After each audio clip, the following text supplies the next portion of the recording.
I have 3 reasons why Cody Ko's apology was absolutely perfection. Kissed by God, or an angel at least. It was pretty good. To give you a touch of context, YouTuber Cody Ko, who is absolutely massive.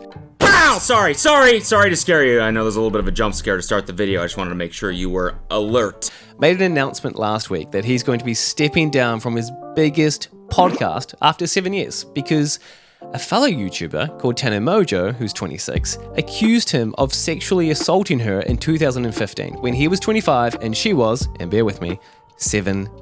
I hooked up with Cody Ko when I was 17 and he was 25. Once that clip was posted, it absolutely blew up everywhere. And everyone had an opinion about it. I even started a YouTube channel just to have an opinion about it. My dad has an opinion about it, and he doesn't even know who Cody Ko is. Everybody was talking about it. But a lot of his fans, Cody Ko's fans, not my dad's, were upset that Cody Ko didn't say anything. He'd remained pretty quiet on that front until last week when not him, but he and his buddies through his podcast empire called TMG Studios made an announcement. It wasn't like a direct apology, but it was an acknowledgement. Firstly, TMG Studios is a massive podcast empire that Cody Ko and his buddy Noel Miller formed in late 2021. And it not only has Cody Ko and Noel's mega podcast called TMG, it also has 8 other podcasts. And so they have a massive network of stuff. It's not just Cody and Noel in their bathroom making a podcast. They don't do it in the bathroom. I did read that on like an ick list. Yeah. Like some girl Your wrote- daily updates, your daily ick list. Yeah. Top 10 icks for Monday. yeah. No, Thank God, I'm clear. Daily email newsletter that I'm a part of. Here are your icks. Here are your daily icks for Monday, October 10th. But it's not just them. And so TMG Studios is like a parent company to all of these mini podcasts.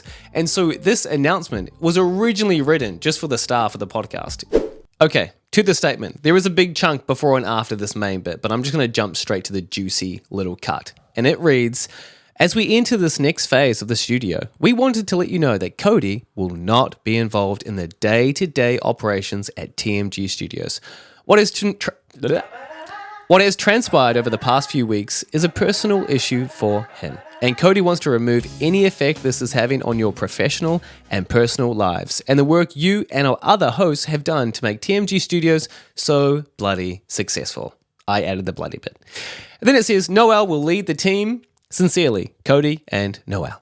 The 3 reasons why I think this response was totally fair is because, 1, it's a smart way to at least acknowledge the scandal. Because what other alternative does Cody really have? Like, he's not going to just film a video of himself being like, yo, Sultry Saturdays. Oh, by the way, yeah, Sol's about that. Hopefully we can all move on. Anyway, I'm watching a video about, I don't know, how 10 mums are going to hook up with one son or something. I just don't know. His videos are messed up. 2, I think it was a good move to publicly separate himself from the TMG Studios staff and all their podcasts, because no doubt they would be facing scrutiny from all their fans being like, hey, you connected to Cody Ko?